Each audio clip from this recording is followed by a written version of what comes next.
Bonjour à tous, c'est Edola Cool. Bienvenue sur ma chaîne Edola Cool Business TV. Alors cette semaine, nous allons parler du deuxième volet qui est des erreurs financières que nous pouvons éviter pour mieux investir en fait. Juste vous dire que n'oubliez surtout pas de vous abonner, n'oubliez surtout pas de laisser des commentaires, de liker et de partager mes vidéos. Une fois par semaine, vous aurez une vidéo. Restez scotchés après le jingle.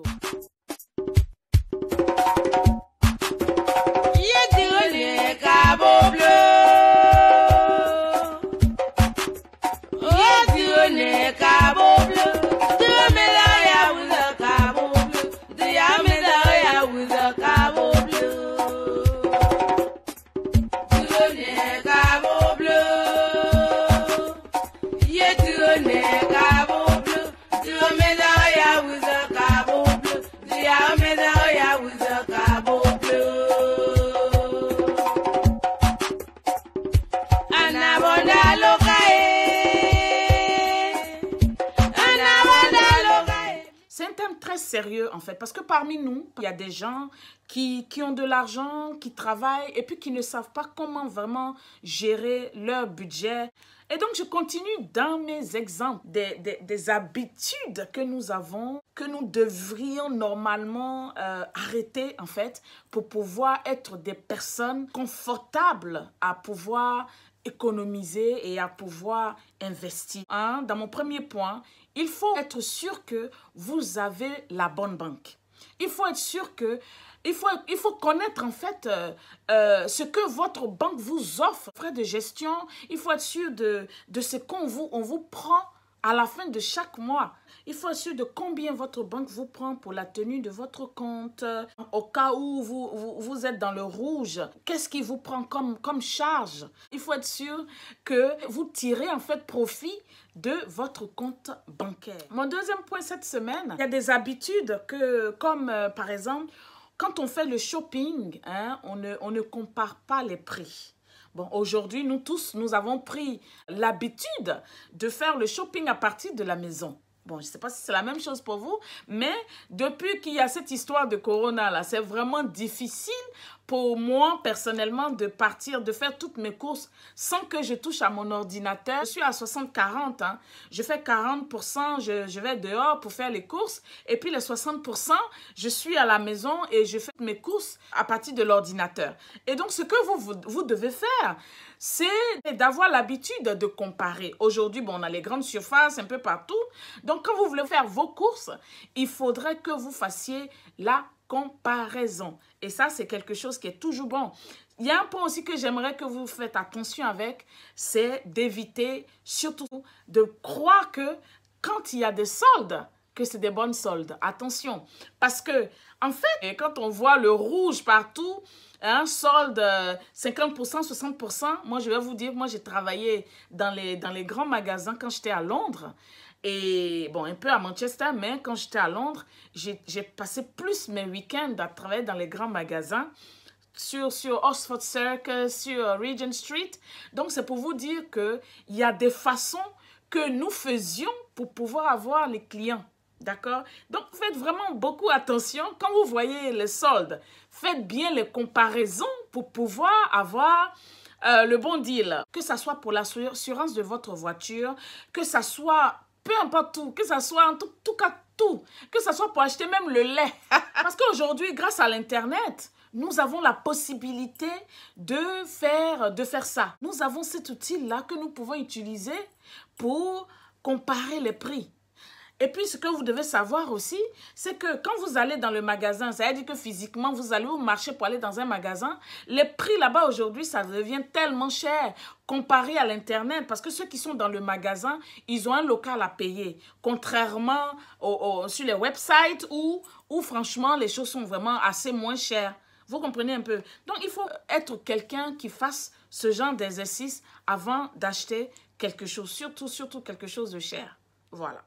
Donc, dans mon troisième point, une erreur que nous tous, pas moi personnellement, mais parce que moi, j'ai vraiment appris à diversifier mes sources de revenus.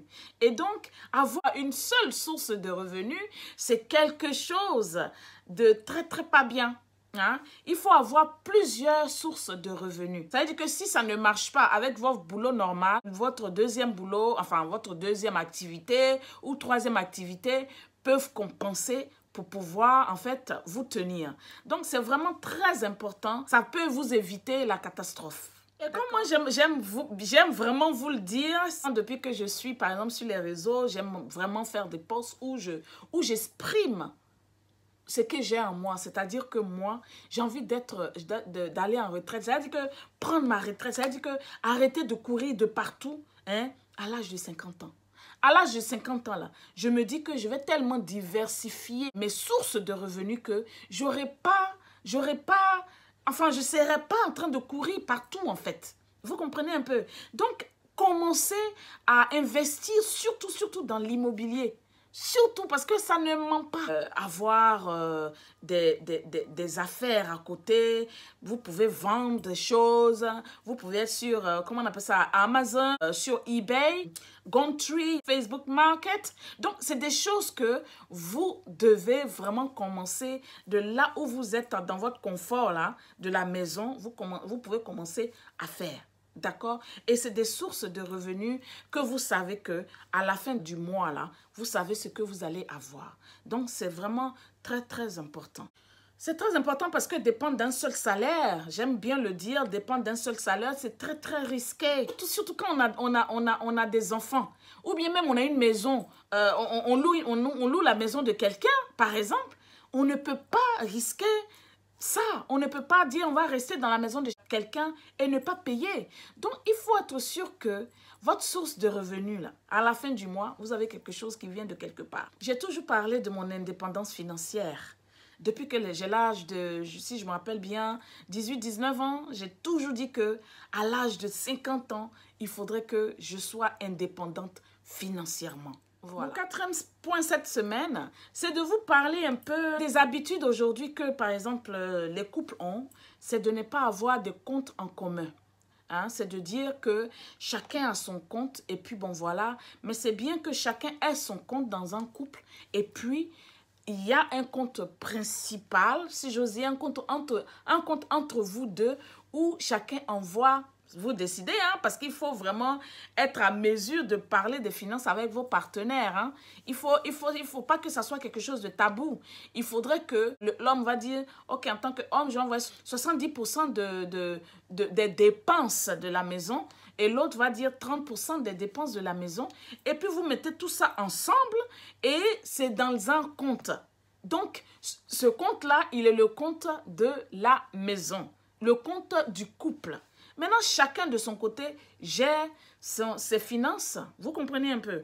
Voilà, c'est quelque chose qu'il faut, c'est des choses comme ça qu'il faut développer pour que, en tant que couple aussi, vous arrivez à investir rapidement parce que ça va plus vite que quand on est seul.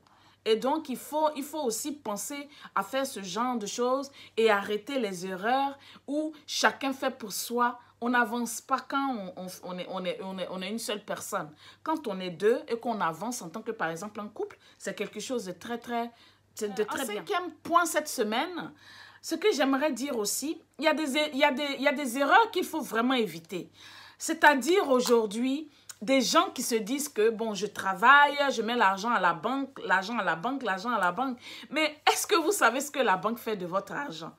Ce que vous évitez de faire là, c'est ce que la banque fait à votre place. Et puis elle, ce qu'elle fait à la fin de l'année, elle vous donne que des centimes en fait. Hein? Des centimes comme je peux dire, comme récompense si j'ose dire. Alors que le point que je vais évoquer ici, si on veut aller loin devant, il faut risquer. Il y a des choses aujourd'hui, beaucoup de gens parlent de Ponzi scheme, des choses comme ça. Je comprends très bien, il y en a plein. Mais écoutez, quand vous êtes au départ d'un Ponzi scheme, vous gagnez. Donc, si vous n'avez pas risqué là, vous ne pouvez pas gagner. Est-ce que vous me comprenez? Donc, il faut, par exemple, bon, je dis pas à tout le monde d'aller dans les histoires de Ponzi scheme et tout ça, je veux dire, d'investir et puis à rattraper l'argent vite fait. Non. Il y a plein de choses d'investissement aujourd'hui. Il y a plein aujourd'hui. Un truc simple que tout le monde commence à faire chez eux sans en parler, c'est d'être dans les trucs de crypto.